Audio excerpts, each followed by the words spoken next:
పూజ్యుడు, పవిత్రుడు, గొప్ప దేవుడైన యేసుక్రీస్తు నామమున అందరికీ వందనాలండి. దేవునికి స్తోత్రాలు. దేవుని మహాకృపను బట్టి దేవుడు మనకు అనుగ్రహించిన ఈ నూతన దినమును బట్టి దేవునికి స్తోత్రములు, మహిమ, ఘనత, ప్రభావములు కలుగునుగాక. ప్రియమైన దేవుని జనాంగమా, దేవుడు ఈ నూతన దినము కొరకు మనకు అనుగ్రహించిన కృపావార్త, దేవుని వాగ్దానము. కీర్తనల గ్రంథము 87వ కీర్తన 3వ వచనం. దేవుని పట్టణమా, మనుషులు నిన్ను గూర్చి మిక్కిలి గొప్ప సంగతులు చెప్పుకొందురు. దేవునికి మహిమ కలుగునుగాక, దేవునికి స్తోత్రం కలుగునుగాక. దేవుని పట్టణమా, సియోను పట్టణమా, మనుషులు నిన్ను గూర్చి గొప్ప సంగతులు చెప్పుకుంటారు. దేవుని పట్టణం, సియోను పట్టణం అంటే నీవు నేనే. మన గురించి ఏ మనుషులైతే ఇన్నాళ్ళు చెడ్డ మాటలు మాట్లాడారో, ఇన్నాళ్ళు భయంకరమైన మాటలు మాట్లాడారో, ఇన్నాళ్ళు ఏ నిందలైతే వేశారో, వారే మన గురించి గొప్ప సంగతులు చెప్పుకునేటట్లుగా దేవుడు మనల్ని చేయబోతున్నారు.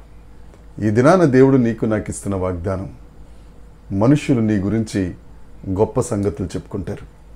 ఏదో ఏమీ లేకుండా ఊరుకూరుకునే చెప్పుకునే సంగతులు కాదండి.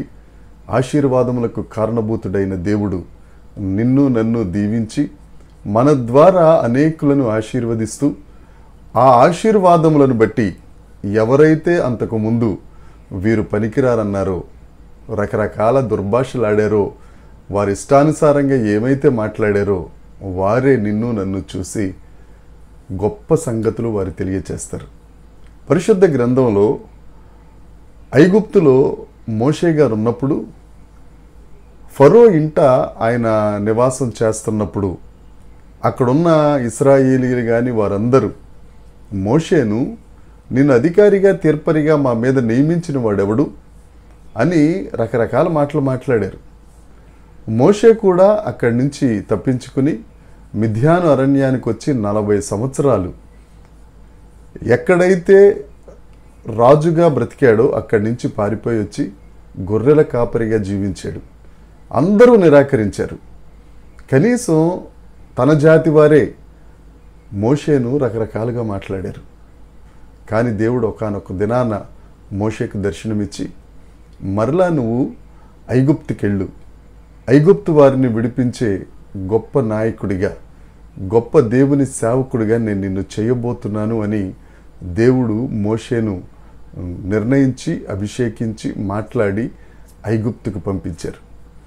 ఎక్కడైతే పగవారు మోషే కొరకు ఎదురు చూస్తున్నారో అక్కడికే అధికారిగా, తీర్పరిగా దేవుడు పంపించి, ఏ మనుషులైతే మోషే గురించి తక్కువగా మాట్లాడారో ఆ మనుషులే మోషే గురించి గొప్ప సంగతులు మాట్లాడేటట్టుగా చేసిన గొప్ప దేవుడు, మనం పూజిస్తున్న దేవుడు.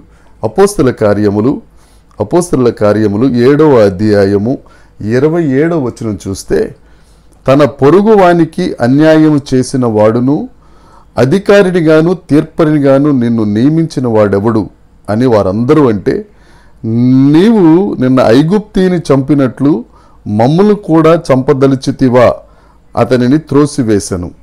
అదే అపోస్తల కార్యములు 7వ అధ్యాయం 35వ వచనం చూస్తే, అధికారినిగాను తీర్పరిగాను నిన్ను నియమించిన వాడెవడని వారు నిరాకరించిన ఈ మోషేను అతనికి పొదలో కనపడిన దేవదూత ద్వారా దేవుడు అధికారిగాను విమోచకునిగాను నియమించి పంపించెను.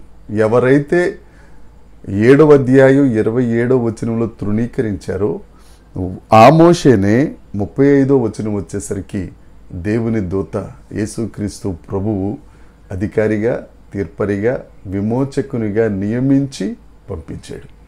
మనం ఎక్కడైతే తృణీకరించబడ్డామో, ఎక్కడైతే నిషేధించబడ్డామో అక్కడే దేవుడు మనల్ని తలగా చేయబోతున్నాడు.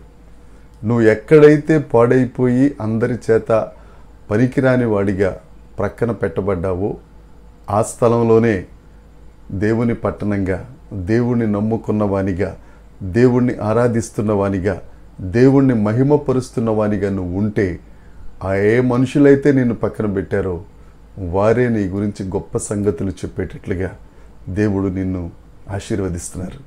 నా ప్రియ సహోదరి సహోదరుడా, దేవుని పట్నంగా మనం జీవిద్దామా? దేవుణ్ణి మహిమపరిచే వారిగా మనం బ్రతుకుదామా? అయితే నీ గురించి ఆ మనుషులందరూ గొప్ప సంగతులు చెప్పబోతున్నారు.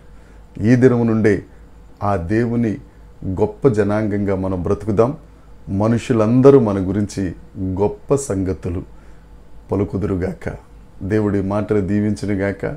దేవునికి మహిమ కలుగునుగాక. ఆమేన్, ఆమేన్, ఆమేన్.